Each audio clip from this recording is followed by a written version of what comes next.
In this video, I am going to attempt to survive 300 days in hardcore Minecraft. We survived 200 days in hardcore Minecraft. We defeated an ocean monument, built an ocean monument farm, set up a villager trading hall, and then we built a modern mansion. I have a lot that I want to achieve in 300 days. First thing I want to do is to defeat a raid. I am surprised we haven't defeated one yet already. We might have to take the battle to them than rather them bringing this to us. The next thing I want to do is to build a gold farm. A lot of you suggested this on my last video and it is definitely long overdue. Then I want to defeat a woodland mansion, something that's really going to test my true survival ability. After that, I want to start on my biggest project of this series so far. I want to build a Nether hub travel system on the roof. This is going to take up so many days, but it'll be worth it in the end. And then finally, I want to defeat the Ender Dragon and the Wither at the exact same time. Before we begin, only a small percentage of you who watch my videos are actually subscribed, so if you could do me a huge favor, please subscribe. It's completely free, and you can always change your mind later if you want. Are you ready? Let the 300 days begin! Day 201, we're picking up from where we last left off. Taking a look around my home base, feeling very proud of how far we've come so far. I have a lot that I want to achieve here, so I didn't want to waste any time. I begin scanning through my armor and tools to see what extra enchantments that I could add to them to make them better. I go through the stash that I had of enchanted books and got to work on upgrading my tools and armor. I make my shovel and my axe efficiency 5, I add respiration 3 and accurate affinity to my helmet, and then I upgrade the bow to power 5. The next day, I needed to go amend my tools and armor before we started any further projects, so I travelled straight to the end and pay the Enderman farm a visit. Day 203, I begin trading carrots with the villagers to get as many emeralds as possible. When I went outside to collect some more carrots, I decided to go and mine some snow for snow blocks. I'd be needing snow blocks later for something that I have planned, and then I went back to finish trading. Overall, I got 95 emeralds, which I was pretty happy with at this point, as it's the most I've ever had so far. One thing I wanted to do last episode is to completely clear out my mob farm storage. I'd be able to trade rotten flesh with the villagers also, which is the main reason why I collected it.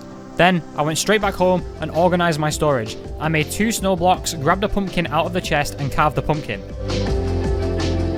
I didn't want to be living in this big mansion alone, so I decided to make myself a new friend. I made him a small area with fences so I could keep him safe.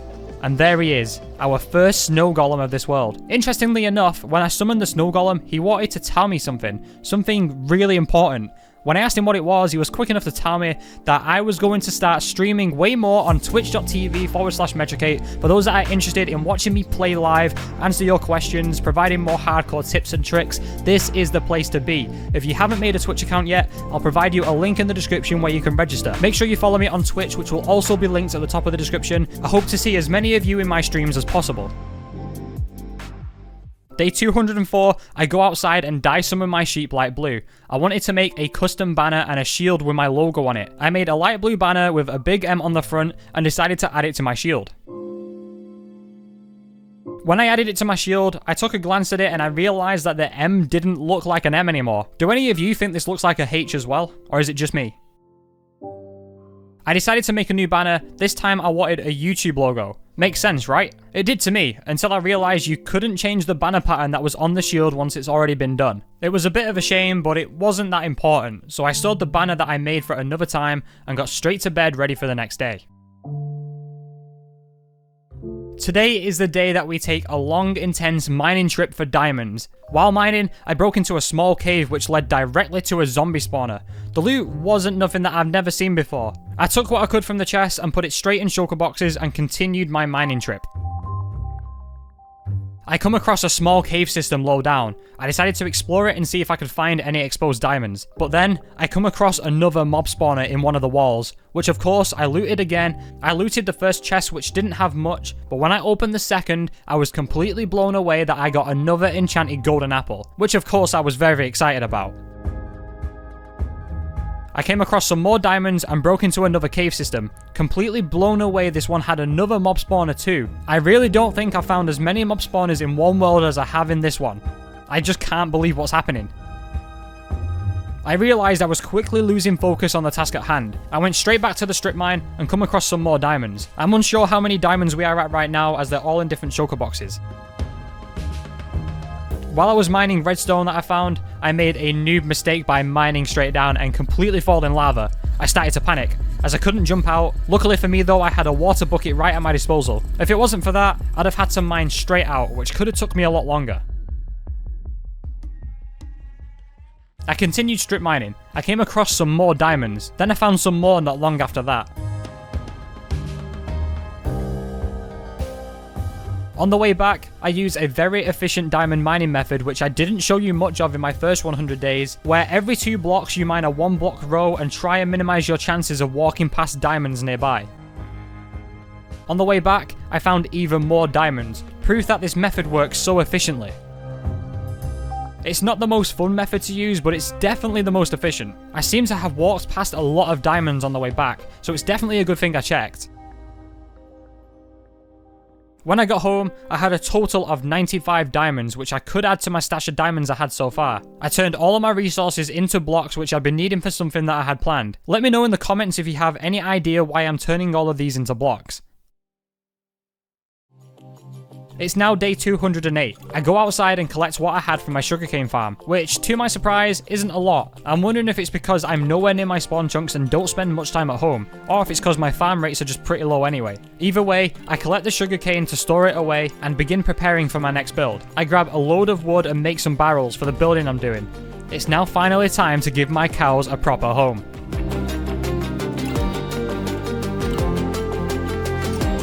Towards the end of day 210, I decided to go and find a pillager outpost. It didn't take me that long circling the sea to come across one. Since I haven't seen a pillager patrol yet, I decided to take the fight to them. A lot of pillagers were spawning, but not a single captain appeared. I had a feeling that this would be a very long night trying to get the bad omen effect.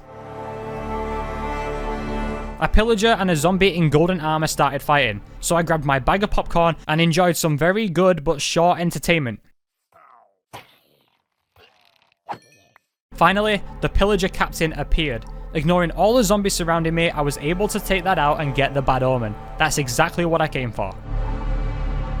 It's now time to take on my first battle of the episode, defeating a raid. I rushed home to get some sleep so it would be daytime, and then the raid quickly began. My first wave of enemies had appeared. I began keeping my distance, taking them out one by one with my bow. I didn't want to get too close. Then randomly, a creeper appeared beside me. I hit it away with an arrow right as it was about to explode, helping me take out 2 more pillagers in close proximity. In the next wave of the battle, I get rushed by 2 Vindicators. With the first one damaging my shield, I needed to keep my distance. At the end of that wave, I could not find the remaining raider. Turns out he decided to take a little vacation trip and forgot the task at hand. That ended pretty quickly for him though. The next round of the raid, Ravengers started spawning, making the challenge even more difficult. Despite 2 of these spawning, I barely took any damage in this wave. I was more than prepared to defeat this, or so I imagined. The next wave I could only see pillagers, witches and vindicators. I thought this would be easy. After taking these guys out, I was confused. The raid bar wasn't even 50% gone. And then I noticed my iron farm was under attack by Vexes and Evokers. We had a huge problem. I rushed over there to try and take out the Evokers and Vexes as soon as possible, but it was too late. We had already lost 2 villagers and the third is no doubt nearly gone too. I had mixed emotions about this. As angry and upset as I was losing all my villagers, one thing was in the back of my mind. I had to avenge them. This is now war. But very quickly, a moment of realization kicks in when I realize I am on 4.5 hearts. I quickly put the Totem of Undying in my hand, just in case anything were to happen. As nighttime is approaching, it's time to go back and finish this fight once and for all, taking out all the remaining Vexes and Evokers. With the Vexes, I had to be really accurate. The Iron Farm did have some pros to this however. It acted like a trap for the raiders. I shoot the remaining raiders with my bow, not knowing what to expect next. And after getting the achievement Hero of the Village, the raid was finally defeated. This was definitely a roller coaster, but we got the job done. From the raid, I got a total of 4 Totems of Undying, more than I thought I'd get originally. I was very happy with this. I now needed to keep one on me at all times. It was now time to refill the Iron Farm with the villagers that were lost, and that's all I really did on day 213. It was time to start preparing for my next big project. I start gathering seagrass ready to breed the turtles when I find some. I'm going to need some turtle eggs for a gold farm design. Building a gold farm is long overdue, so I started gathering what I needed. I flew around a lot of my sea to try and find the turtles on the beach. Everywhere I look, no sight of any of them, checking every single island and every beach that I could. While flying around, I noticed these odd looking structures. Aren't these meant to spawn underwater? I didn't know you could find them on the land like this. I took this as an opportunity to take on as much ground as I could. This could be my opportunity of getting a trident early on. Yet, after taking all of them out, no trident. It was completely nighttime and I was hoping more would spawn. I adventure further away to a nearby swamp to collect some slime in the process. I continue adventuring around my sea to try and find some turtles, and not long into my adventure, I find 2 turtles nearby on a beach. I decided to breed them. Then I noticed something.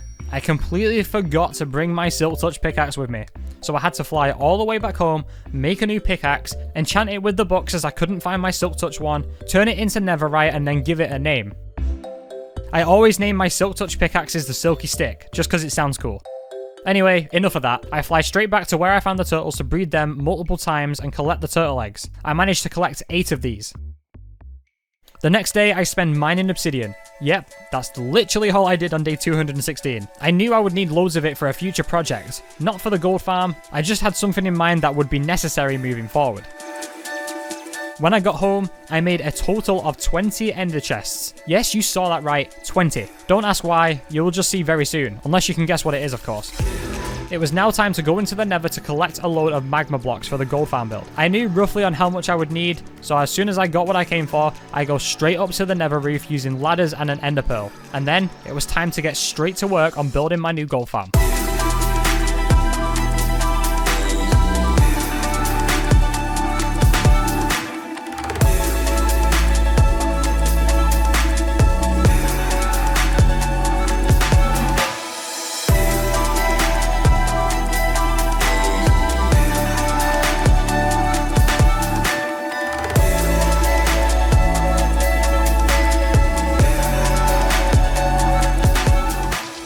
After AFKing for a full day to test the rates of this farm, I was completely blown away by how good the rates are. I mean, just look at these chests. Plenty of rotten flesh for trading, and plenty of gold for golden apples. I'm very happy with the rates of this farm. Between days 223 and 226, I went to visit my ender farm twice. First time was to mend my tools and armor. Second time was to get as much XP as possible, as I've been doing a lot of enchanting. I wanted to get flame on my bow, which would make it more efficient for cooking food.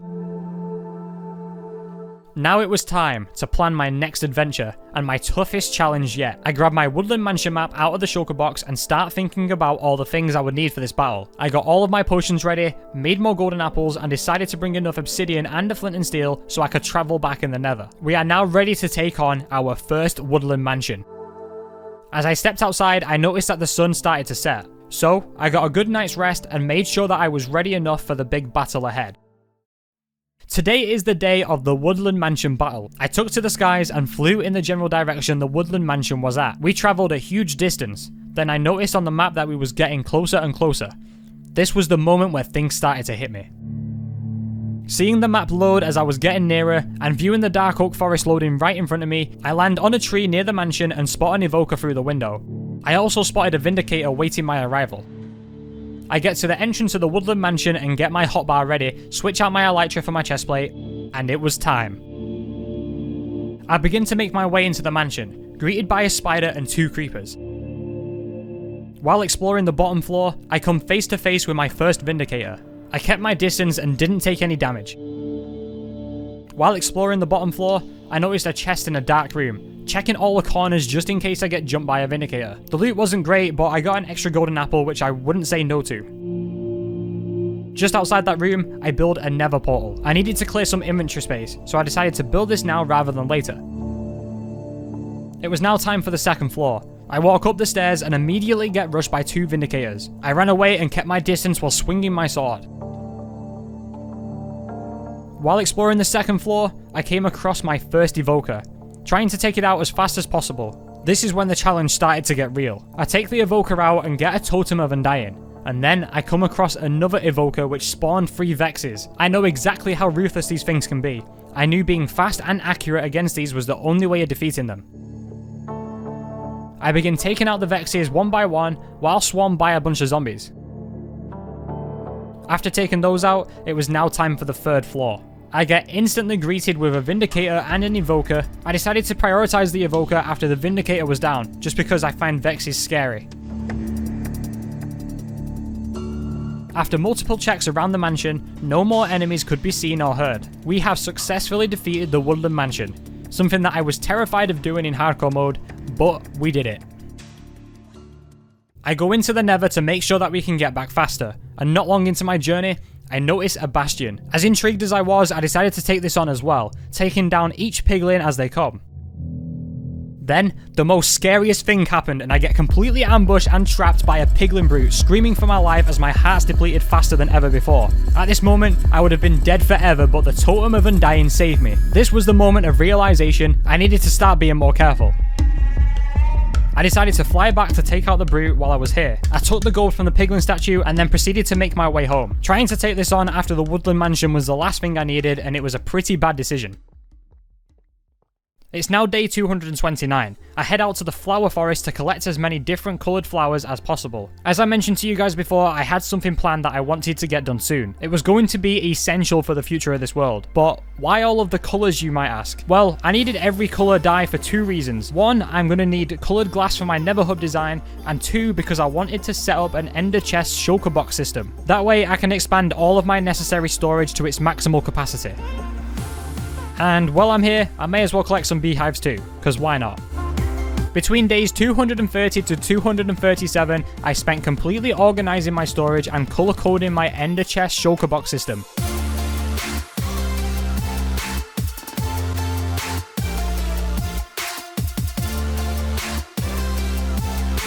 This is everything that I have done in this time, and it took me much longer than I expected, but it's all organised and colour coded, which is always very useful to have.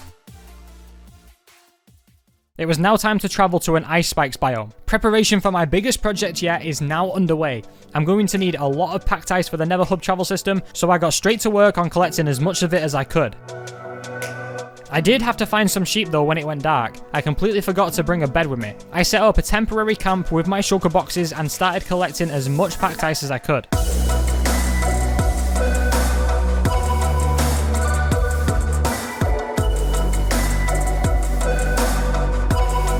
We collected not one, not two, but 4 shulker boxes full of packed ice. I'm really hoping this is going to be enough.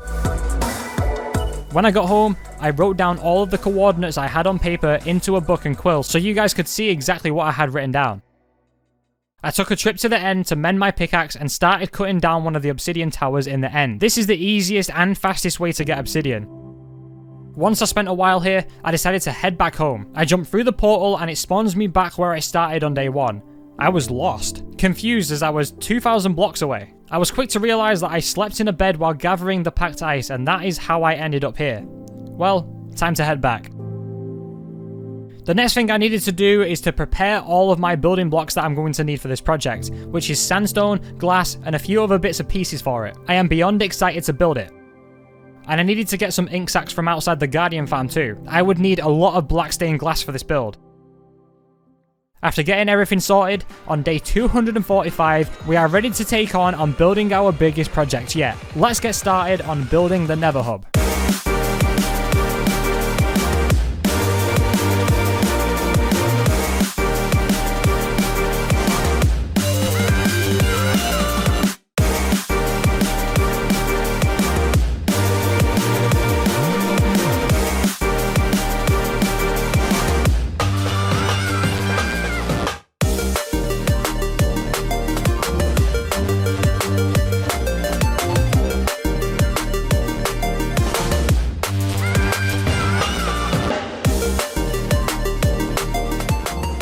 It's now that time of the video where the grind on the Nether hub project begins. I calculate where all the portals should go one by one. I begin laying down all the ice that I could and then placing glass panes on the sides as a border. And then I decide to add quartz slabs trims along the sides, just for decoration.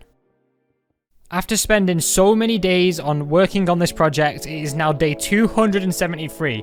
Back at home waiting for more glass and smooth stone to start to smelt down. I decided rather than wasting time AFK in here while my auto smelter does its thing, I started to work on an automatic melon and pumpkin farm. This was going to be essential if I wanted to get more emeralds from the villagers, so I spent the next day making sure it worked and getting more melon seeds. It's now day 275. I made a ton of glass panes, and I mean a ton. Just look at this. I really hope I don't run out of glass now. I head straight back to the Nether to place some more glass panes down, and then I put some smooth sandstone slabs on the roof. When I get back home, I check on how much sandstone I have left and begin smelting it down all into smooth sandstone. While I was waiting for this to finish, I take down my beacon and head down to the diamond mine. It's now time to go haste mining for more diamonds. At some point I want to achieve a diamond beacon, so it's best to make a start on this now. The night of day 281, I make it back to my base with everything I just mined. This is everything I got. I got an amazing number of 6 diamond ore. If you can't tell yet, that was sarcasm. Of course I'm pretty disappointed that I didn't get more, but it's not actually the reason why I went mining. I'm going to need stone buttons to place down on my nether hub rails to spawn proof them. Between days 282 and 289, I head straight to the Nether on yet another quartz mining trip. It was at this moment I strongly regretted using quartz slabs for a build this size, but it was too late to turn back now. While mining for quartz, I came across a bastion with a load of gold blocks and some amazing loot. Between days 289 and 292, I went back to the Nether to spawn proof all of my rails with the stone buttons and continue placing quartz slabs down on my Nether hub rails. This project is definitely going to carry over into the 400 days, but we've made huge progress so far. Day 293 is here. 300 days is coming up faster than I anticipated. I didn't want to wait any longer. It's now time to take on the Ender Dragon and the Wither at the exact same time. I head straight to the end and get ready for the fight, but then an Enderman begins to attack me from out of nowhere. I was not prepared for this. The Enderman did a chunk of damage and I fly away to safety.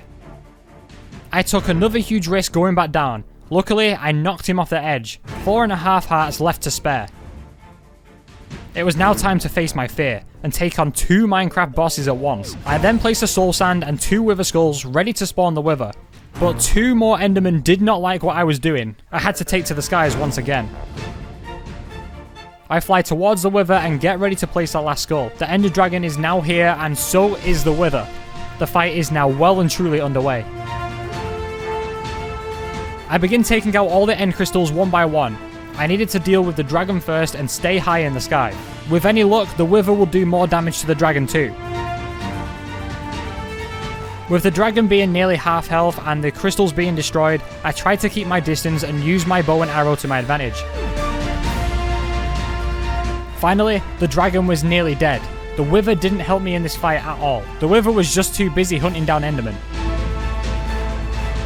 Then, within one last flick of the wrist bow shot, the Ender Dragon is now defeated. The true battle isn't over yet though. We have defeated the Ender Dragon, but we now had to defeat the Wither. I decide to stay in the skies and take the Wither on from range, just as I did with the Ender Dragon, trying to do as much damage to it as possible with my bow and arrow. This was my only hope to get it down to half health. During the battle in the skies, the Wither deals some serious damage in one hit. I get the Wither down to half health, making me lose 4.5 hearts. This was not good. I needed to fly away and regenerate health. After regenerating health, I try and attack the Wither, and before I knew it, I am losing hearts rapidly again. I had no choice but to eat an enchanted golden apple, which of course is something I didn't really want to do. After eating an enchanted golden apple, it was now time to face the Wither in the battle to the death. The Wither flies down to me to deal some melee attacks. It was time to finish this battle once and for all. Eventually, after taking some serious damage, the job was done. We had successfully defeated the Ender Dragon and the Wither at the exact same time. For the remaining days I had left, I decided to spend it at my mob farm and get some more gunpowder, and that is all I really did up until day 300. What a journey this has been. We have successfully survived 300 days in hardcore Minecraft. I have a lot of things that I want to achieve in 400 days, so if you guys would like to see that, let me know down in the comments. And if you have any further ideas for me to do in 400 days, let me know that down below as well. Thank you all so much for watching, and I will see you all next time.